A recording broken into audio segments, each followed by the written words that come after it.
Yo, good morning, guys. So this is my way of trying to show you guys how to mark supply and demand zones. Some people see it as very hard. Some people see it as easy. It's a lot of different ways to do it. The way I do it, I feel it's simple to me. I feel like it's easy for anybody to really learn. I always think of it as engulfing candles. If you don't know what an engulfing candle is, you can look that up.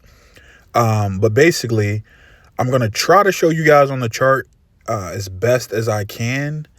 And then we'll kind of go from there. But it's pretty simple. So once you get your trend and you know which way you're going, whether that's up or down, in this case, let me just scroll back. Let me just pick a random spot. Let's just go here. And we'll start it like there. So all you're doing is looking for your swing, whether you're trying to know if you're going up or down. Once you get that, I look at demand candles. Just say we're going up, which is clearly what this chart is doing. So boom, we have placed our fib right here from this lower low to this higher high. Actually, no, we would have placed it from this higher low to whatever higher high prints, which should be shortly. So boom, we would place it from there to there. So all you would be doing now is looking for a demand zone. So a demand zone is anytime you see a green, in my case, a gray candle close above a blue, the blue candle in my case is gonna be your demand zone. So you might have red and green candles. So your case would be a red candle would be your demand zone. So right here, a green candle closed above a blue candle, or in my case, like I keep saying, blue. But all you'll be doing is placing your demand zone here. This is pretty tight right here, but you see a green candle or gray candle close above a blue one here. So this would be one. This would be one right here because you ended up getting a gray candle that closes above this blue one before another blue was formed. So boom, that's a demand zone. So price could potentially bounce from here. If you scroll back, you can actually see that price moved off of this demand zone right here. So you would mark it because clearly a gray candle closed above the high of this blue candle. So all you'd be doing is marking this one. And then boom, you see price pushed up a little bit, came back, touched it, and took off from there. This is a demand zone. It actually has not even came back down here to touch that. And it's a demand zone because you have your gray candle, in your case, green candle, closing above your red candle. So all you would be doing is looking for these in certain spots with the strategy that I told you guys about. So if you just keep scrolling back, we can keep finding more. So a blue candle closed above, or a gray candle closed above a blue candle. So I would mark this as my demand zone. If it gets broken through, that just means it wasn't a good zone. So boom, we see the price pushed up, broke this higher high right here, came back down, touched it, and took off. And you technically would still be in that trade. That's a very long trade to be in right there. That's a great swing trade on the 1 hour chart. We got another one right here. Gray candle. This one closed above the high. So of course you had this one right here, but it hadn't closed above the high of this blue candle. So we would still mark this because you eventually got a gray candle that closed above before another blue candle printed. So as you see, price pushed up, came back, it almost touched it, but it still went up. So if you were looking for a sell, be the same exact thing, but it would be a little different. So all you'd be doing, looking for in my case, a blue candle that closes below a gray. So we got one right here. Let's keep scrolling back. We have another one right here, a blue candle that closed below a gray right there. So that would be a zone. This one's pretty tight right here, but you can see this blue candle closed below this gray one. So this gray box, or this gray candle, would be what you put your box around. And as you see, price pushed away from it a little bit, came back and tapped it, and then pushed down. And as you can see, price was dropping for a while from that point too. And then we can go back up here, try to find some more. So this one would be a big supply zone. So anytime it's going down, of course, it's going to be supply. Anytime it's going up, it's going to be demand. So this would be a really big zone right here. So that's why I said some people put their stop loss above this zone, and then some people like to put it above whatever wick is the one that touches it. So some people put a stop loss above this. So if you go back, let's see. Price, of course, was going up right here for a little bit. So we would see we got a blue candle. Now we got a gray that closed above the high of this candle. So this would be our demand zone.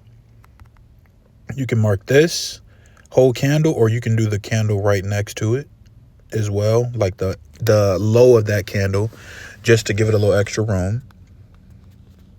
We got this one right here. This is a demand zone because the gray candle closed above the high of this blue candle. So you would just put it either here, or you can put it here just to give it more space. And as you see, price did not go through that one, or price went directly through that one. So that would have been invalidated. Let's see here. Let's see if we got anything else. We got another blue candle. Let me get closer for you guys. We got a blue candle right here. And then we got a gray one that closed above the high of it. So this is a demand zone. And mind you guys, it's not going to always come back to your demand zone. So these are just areas where you're trying to, zones where your wear is going to happen for price to continue in a certain way. So all we'll be doing now, let's just go back to this section here. So if you guys understand it a little bit, I'm going to delete these off of here. So in this case, we are in an uptrend because we have a higher low to higher high. So all we do is grab our fib, go from here to the higher high. Then we would scroll down to our mid time frame, which is what I was telling you guys about. It can be the 30-minute, the 20-minute, 15, somewhere around that range to find your mid time frame. And all you're going to be doing is doing the same thing I just showed you on the 1 hour chart. Whenever you see in you guys' case, most of you have green and red candles. So my gray candles will be green for you. So in this case, we got a gray candle that closed above my blue high right here. So this would be a demand zone for me. Then we have another one that closed above the blue candle. So this would be one for me. And I would just take it from the top to the low of that candle. And then all I'll be doing is waiting for price to come back to the zone and potentially bounce. Once it touches, you'll know if it actually bounces because it won't break through here. You'll know this is your zone if it doesn't go through it. If it goes through it, you just invalidate the zone and you look for another one. But all you're going to be doing is looking on the leg that you have your fib placed. So from here all the way up to here, if you see any of those candle explanations that I just gave, those are going to be your demand zones. So that's all you're doing. You're not looking back 10 fucking years. You're not going all the way back. You're staying on this leg. If you stay on this leg, this is where price should bounce from. If it doesn't bounce from this leg, that means the trend is trying to flip.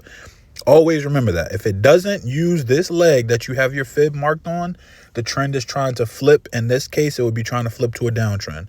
So right now, we know we're in an uptrend. So why would price want to go and break this lower low down here if we know that price is in an uptrend? So it's like common sense to a certain extent as well. So all you're doing here, you got another demand zone right here. You see price closed here. You can use this gray candle or this one. It closed above this blue. So you just pull it down. And then as you see, price broke this lower high right here, which in my case is a break of structure. It pulls back, touches this zone, and then boom, you see price pushed up from right there. But in this case, we're looking at this swing from the lower low to this higher high up here. So all we're doing now is waiting for price to touch one of our zones because we found all the zones that we technically could inside of that leg. So that leg, remember, is our 1 hour leg. We know the trend is up. So until price breaks this higher low right here, we know we're in an uptrend. We don't have to look for no sells, anything else. If price does not break this higher low, you're only looking for sells. It don't matter where price goes. Price can move sideways for 10 years. If it doesn't break this higher low, you know that price is still in an uptrend. So all we're doing now is waiting for price to come back to one of our zones. My entry time frame is the 5 minutes. So in this case, We marked our zones already, so we would then go down to the 5 minute, and then we would be waiting for a, in this case, it would be a lower high to be broken to go to the upside. So as soon as we get it, okay, boom, we got the breakthrough. So we would invalidate that zone. That just means it's not strong enough to push price up. So all we'll be doing now is waiting for a lower high to be broken. Okay, we tapped into our zone. What's going to happen? Let's see. We are still moving sideways. Boom. Okay, so what did I tell you guys? If we break that higher low, we know that price is trying to flip the trend. So all price did now is flip the trend to a downtrend. So all these zones invalidated. We wouldn't even use them anymore. So now our new swing would be a sell. So we would be looking at this higher high to wait for a lower low to print. So boom, we got the lower low. So all we would do, once again, is wait for price to pull back. Clearly, we are there. We go to our 20 minute. In my case, I like the 20 minute. Then you would find your zones again. We got a blue candle that closed below a gray. So boom, this is a supply zone. You got one right here, but it's pretty tight. I mean, you can do it, or you can just make this one your main one. I mean, you can use this as well, though. But that's one because the blue candle closed below the gray. So you also have another one right here. Blue candle closed below the gray. Blue candle closed below the gray. Blue candle closed below the gray. This whole leg from this higher high all the way down to this lower low is where you're allowed to be looking for zones. Don't be all the way back here looking for zones, because you're just going to mess yourself up and get yourself all confused. You don't need to do that. Just use this one leg. All you're doing. Boom. We go down to the 5 minute now because we see price clearly bounced off of one of our zones. So all in this case we're doing is waiting for a higher low to be broken. So once it's broken, I usually take my breakout trade and then I put stop loss above the last printed swing, which would be this lower high right here. So boom, this would be my entry, lower high above that. So it's going to basically be the same exact thing. You just be looking for those zones inside this 5 minute. You don't have to mark the zones on the 5 minute, but it's the same exact thing you'd be doing on the 20 minute. But price, if it crosses this lower high, it's invalidated. All you'll be doing now is looking for another higher low to be broken to do the same exact thing on the 5 minute, because you know that you're still in a downtrend. So all you're doing now is waiting, marking your zones, because you have this one right here. A blue candle closed below the gray. So this is a supply zone. And then we also got another one right here. A blue candle closed below a gray. That's another supply zone. So price could either dump and go straight to your 1 to 2, or price is going to pull back and touch one of these levels and go down. If it doesn't and breaks this lower high, you just know it's not your trade. And it might be going up to this next box to do the same exact thing. So now let's just play it out. It didn't hit our stop loss. It was almost there, though. Let me just play that out. Boom, it hit our stop loss. So now all we'd be doing is waiting for the next break. We got it right here. This higher low was broken. So all we would do is place our short position here. Stop loss would be above this higher high. And then we would pull price down to a 1 to 2. Whoops, I got that one a little off. That would be our entry right around there. Stop loss above this higher high. Aim for the 1 to 2. And then once again, price bounced off of one of our 20-minute zones. So all we're doing is looking for the power of that 20-minute zone to push us down. So all we're doing now is waiting. Okay, boom. It hit again. So we would hit our stop loss. Don't get discouraged if price hits your stop loss. You know that the trend is down. It just means it's not your turn yet. Once your turn happens, you're going to see that price is just going to dump. That's all we're doing. We're just waiting. We didn't get that higher break. Okay, now we got our higher low break right here. We know we're in a downtrend, so what are you scared of? If you take some losses, you take some losses. But you know you're in a downtrend. So price, once again, we're going to go for that risk reward of 1 to 2. And then we're just waiting for that dump. We did not get it. Okay. Once again, not discouraged. We're still waiting for a higher low to be broken. Okay, so both of our supply zones got broken through, which is totally fine. We would take those off. And then now you can either go back to the chart, the 20 minute, to mark up more zones, Or you can just wait for price to break that higher low still. So we still had a ton more zones up here. One right here, one right here, one right here. And then we would just wait for price once again to make that little push off to give us like, it's almost like a catapult. You're like waiting for it to push up against something to give it this big bounce, like a rubber band. It's pulling a rubber band back to pop it right down to your take profit. So we're still waiting. Higher low broken. Let's see if this is the one. We put stop loss above our higher high, aim for the 1 to 2, which is there. Waiting, waiting, waiting. And then boom, we hit it again. So we took a lot of losses on this leg, which is totally fine. So that's 1% right here, 2%, 3%, 4%. So we would have been down 4% right now. But why am I not worried? Because I know probabilities work in our favor and we know we're still in the downtrend. So there's nothing else that I really have to worry about. I'm waiting on this lower low to be broken right here. Oh, we got the higher low right here. So this will be our next break. We're just waiting for a swing low. Whatever the most recent swing low to break is, that's the one we're using. So price, we'll put our stop loss above this lower high right here. Aim for that 1 to 2 again. And let's see if we can get it.